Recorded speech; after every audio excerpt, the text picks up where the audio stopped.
and welcome to Strictly Salina. I'm Brenda Gutierrez with the Salina Area United Way. I'm the program director at the Salina Area United Way. And with me today on Strictly Salina, I have Janet Winter and I have Rodney Denholm. Thank you for joining us today. Thank you for inviting us. Thank you. Yes, I'm glad to have you here from Consumer Credit Counseling on Strictly Salina Day. Would you introduce yourselves and tell us a little bit about your positions at Consumer Credit Counseling? Okay, I'm the operations manager is the title that they put on it. It has a lot to do with computer work and making sure everything goes the way it's supposed to, answering questions when there's an issue or something that someone doesn't understand. I started with the agency in 1986, which was the year after it was founded by Ruth's self. I had worked with Ruth before, and I was excited for the opportunity to work with her at credit counseling. Very good. Thank you. Rodney. Great.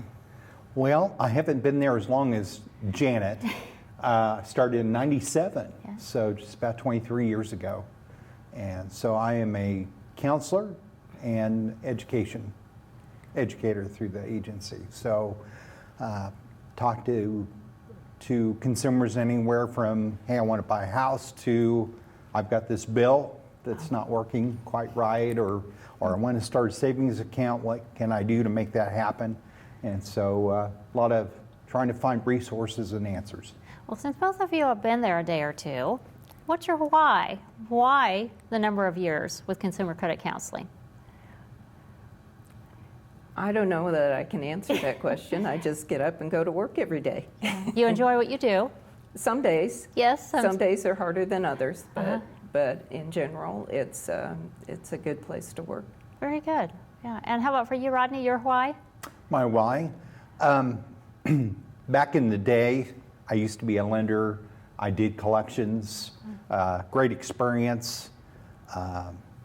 But now I feel like I'm giving back because it's a way to help people find ways to pay a bill off and have less stress, that there is hope. And so trying to help people look for options. Yeah. Well, Consumer Credit Counseling, and notice here we have some information on your banner. The little pig with kind of the Band-Aid on it. What does Consumer Credit Counseling actually do? Like help me with my piggy bank? Well, no, we try to mend your broken piggy bank. Oh, yes. Piggy bank. So if you're having a problem with your finances, we try to help people find an answer, some options that they can choose from to find what works best for them, starting with working out a budget that works, dealing with creditors, working toward goals, financial goals. So we're supposed to be the fix-it people, I guess. Fix it with money.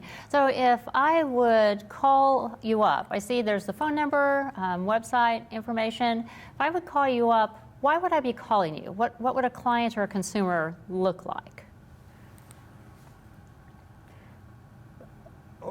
There could be different reasons for calling us. So one is that we see many times is there's a concern. Something's not quite working. So we'd like to see what are some solutions to this problem.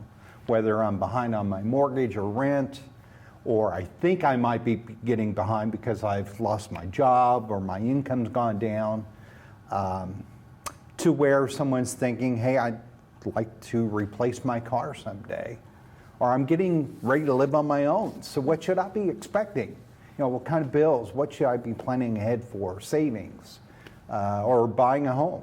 And so we try to, if it's something to do with finances, then we try to help people find answers. And what age, when we think about consumers that come in, what age of persons or people do you help? Mm-hmm. That can be anywhere from school children that our counselors or educators do programs to help them understand finance, up through people who are in their 80s, maybe even 90s. Very mature adults and still. Who are either having problems with paying their bills or are interested in learning about a reverse mortgage and what that entails. Oh. So you kind of looked at Rodney when you said something about counselors and school. You do presentations in the classroom, Rodney? We do. We go to the high schools usually every year and do programs, freshmen all the way through senior year, just to talk about, okay, credit issues. That's something you'll be facing here pretty quick. Living on your own, what's it take? What's it look like to have your own budget? And so we have student loans. Some are thinking about college. And so what are some things to think about and watch out for when borrowing money for college? Well, at the Salina Area United Way, one of our goals, a community goal, is in financial stability, that all people are financially stable. I mean, you can look at Janet and I, you can tell we are wearing glasses, so we have corrective lenses with our glasses, but to look at a person, you may not know what their financial situation is. So the ability to help anyone, and for those folks that are watching that really care about how are young people learning, Rodney is giving an example of these classes are an opportunity, going to the schools, and how do we help young people understand some of the changing times? To debit cards, everything's plastic or online, whether it's their tablet or their smartphone. Things that change, to be able to educate them to get ready when they go graduation and whatever's next, their career, something that might be next after that. Well, thinking about the organization, it's been around quite a few years. Your mission, your passion, when you think about what you want to achieve, financial stability, goal setting, you mentioned goal setting. What would be an example of some goals that you help people set, Janet? It could be just about anything. Saving to replace a vehicle, working toward retirement. Sometimes it's just solving a crisis situation, learning to deal with changes in income, dealing with medical debt. There's all kinds of things. Every person has their own situation, so the counselor has to be ready to adjust their suggestions to that person's situation. And what kind of training do your counselors have? Training or certification to be able to give this type of advice for counseling? Do you want to answer that, I Rodney, could try since you've to. been through the traces? Through the ringer. Yes, so we belong to a national organization, the National Foundation for Credit Counseling. So they have their own certification process that we have to go through within a certain length of time to be certified. And then we have to do continuing education, we have to do so much counseling. And then also we are a HUD-approved housing counseling agency. So several of us counselors are certified or approved through HUD to deal with housing issues or rental issues. So if I'm having a crisis and it's late at night and I'm worrying and worrying and worrying, and I dial 211, a resource and referral organization that's nationwide, and they say you should contact Consumer Credit Counseling. Here's their number.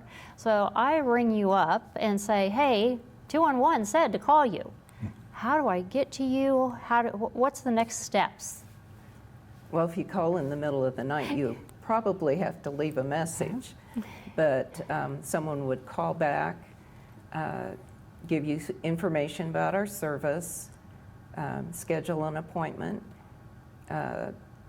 probably send you our budget information worksheet that we have people fill out with their financial information so it's organized and the counselor is able to get a good grasp on the situation. And that would be the first step. I fill out the information, then I would bring it back to you or email it back to you. What would be next? We have different ways to do that. Sometimes we just send it out so people can be ready and the counselor just takes the information over the phone. We have an online budget worksheet that people can fill out that transfers into our computer system, so all the information would be in front of the counselor at the beginning of the session. And you have what we would call bricks and mortar, the lawn, the building. I could come see you in person, so Yes. we would set an appointment. Yes. Okay. And what about the services? How does that work? A sliding scale, a fee, a free? How does that work with your services you provide to the community? It depends on which service. The basic budget counseling is free. We have other services that are free. If we set up a debt repayment plan Oh, for yeah, that's someone easier. that's administrated through our office, there are fees associated with that to set that up and a monthly fee to administer the payments. Other services with fees would be pre-filing bankruptcy counseling and bankruptcy education. And those do have fees associated with them that can be waived depending on income levels. Oh, So depends on the service required and how much we're doing for the person. oh, very good. So when you think about this in a community our size, what's your service area? How do you help people or how do you reach people? Well, our service area is the whole state. Okay, Kansas, yes. Right. We are licensed by the State Banking Commission to do business in Kansas. We have offices in Salina and Wichita, so those are the places where people can see a counselor in person. But we do counseling with people in other areas over the phone. If somebody would call, say, from Nebraska or Missouri, would you refer them to a peer organization in that state where they called from? Yes. That'd be kind of good practice or good etiquette to be able to help somebody from there. And Right, and our make referrals. national organization has a referral line. Oh, nice. So we can give them that number and they would be referred based on their zip code. Oh, good. So communication is also key. Yeah. People ever come walking in with a sack or like a shoebox of, I'm having a crisis. I don't know what to do. Yes, yes. That does happen. Yes. You know, when you think about it, if I have a money problem, it's frustrating, it can be embarrassing, I could be upset, I could be anxious, and so just opening that piece of mail can be so overwhelming. And so we do encourage clients, please bring that in. We'll open it for you, Yeah. and we'll look at it together, and let's see what's happening, and then use that information to decide what's our next steps. So the professional training, that sounds like that's also one of the opportunities. If someone who comes to consumer credit counseling, having that backing, you have your credentials, you have your staff, I'm guessing security, you have secure information, so all the levels of things that we have to have now if you're going to use your internet or your phone and any kind of paper files, all those things are in place too. Well, if anybody's joining us right now on Strictly Salina, welcome to the second half. And I have Janet and Rodney with me from Consumer Credit Counseling, and I'm Brenda with the Salina Area United Way. We're just discussing all the different things that go on at Consumer Credit Counseling. I was wondering next, thinking with this year we've just had, what are some obstacles? When you think about obstacles you've overcome? COVID, and here we are, spaced apart. The challenges that you've had with appointments or maybe even training to be able to have appointments with COVID? Well, our operations kind of went on as usual, except for only having appointments by phone instead of in person. We're a small office and we have individual office space, so the social distancing wasn't difficult for us. We did have resources to set up counselors to work from home, but it turned out not to be necessary in our case. The work that we did had to continue. We're administering payment plans for people, so they had to get their payment into us and we had to get the payments out to their creditors. So we couldn't just stop and stay home for a month. We're glad. So, And like, how many people do you have? How many cases, when you look at how many people are assisted through consumer credit counseling? We've been running about 350 families that we're administering payment plans for. It's been higher than that at various times. But as far as just people that we deal with, that they have a counseling session and get advice and go on from there, I think we've been running around 800 a month as far as appointment times. And then you mentioned, maybe think of maybe referrals, people that are in bankruptcy court or that have bankruptcy. Is that a referral, or do they come on their own to you folks for that program?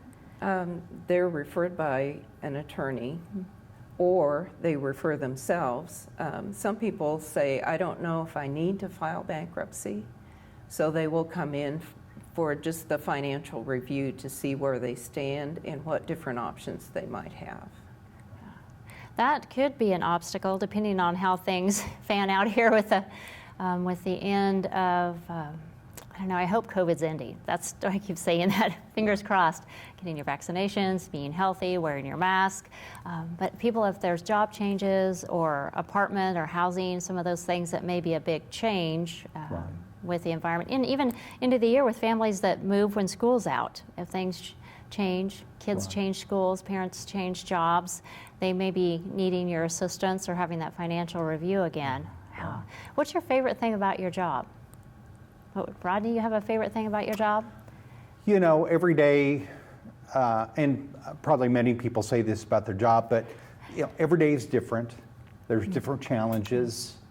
But at the end of the day, you may not have always had the answer everyone's looking for, but at least we've looked at options and we know there is light at the end of the tunnel. It's not the end of the world. If I'm behind on something, we have options. And so just helping people realize if those are out there. Yeah. And how about for you, Janet? Favorite thing about your job? Well, I like the days when everything goes well. Well, and it sounds like you do some behind-the-scenes things, so I'm thinking the copy machine, the fax machine, all those things work well too. But yeah, paperwork, computer software. Reports. Reports, yes. Different requirements on that the creditors come up with. Different creditors have different ideas about what options they will work with us on. So it's always a challenge working with different creditors, working with different clients, working with different government regulations. So we have a lot of reporting that we have to do to demonstrate that we are doing what we are supposed to do. Now, what about someone watching our show today wants to know how they could be involved? Do you have a need for volunteers? Do you have any trained positions that volunteers can help, or not so much at this organization? As far as our day-to-day work, there is so much training involved, and we have so many security and confidentiality issues that we can't just bring in someone to do work in the office.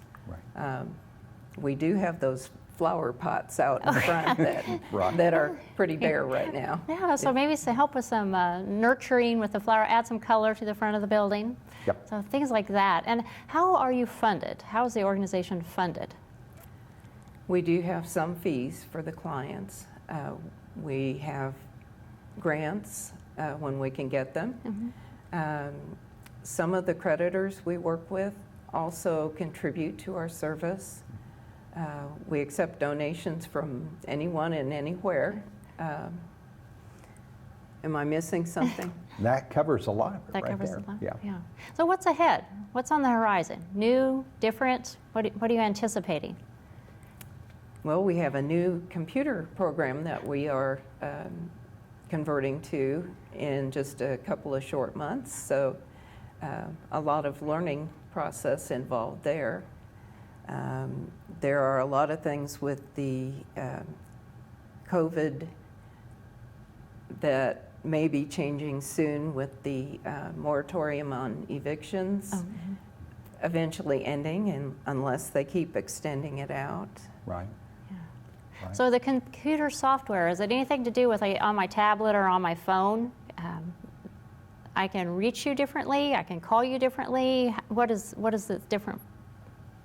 Well, one of the aspects that we learned about today is that people will be able to go to a website, enter their information securely, and even book their own appointment. So all that information will transfer in so that the counselor will see the appointment there. We'll see the information that the individual has entered. They can put in notes about, this is my biggest issue, if they want to give the counselor an idea of why they are contacting us. So it's supposed to be easily accessible by the public so that they have an easy way to get in touch with us. Well, I could see the folks that maybe different job shifts, or they're busy with kids or get off work, they could start the process then at their time schedule. Right. And then the schedules available would be what would show up, and they would work around that to be able to come in to work with a counselor. Yes. Right. Wow. And if they're a little hesitant or nervous about calling and asking what we do, they can find out information on that website and get started that way without having to embarrass themselves talking to a person. Yeah. Well, and I would expect on a website, when you're dealing with money, finances, there'll be a lot of words. You know, sometimes people think, oh, that's too much to read. Well, this is important information, so you should read and find out what the programs are available and go to the website. That'd be a good way if people wanted to research for themselves first. Wow. Yeah. Anything else that you'd like to share with our audience today about your organization or anything else that's coming up? We are just glad to be able to do this program so that we get our word out to the public and they will know we are here and how to get a hold of us. Right. Word of mouth is a big deal in this town. Yes. It is. So telling your friends. So yes, we would ask everyone if you're watching or doing the channel surfing, check out Consumer Credit Counseling. Go to their website. They have a lot of detailed information and contact information there, and also on our banner that Janet and Rodney brought with them today. So I want to thank Janet and Rodney for joining us, and I'm Brenda with the Salina United Way and Strictly Salina. Thank you for joining us today.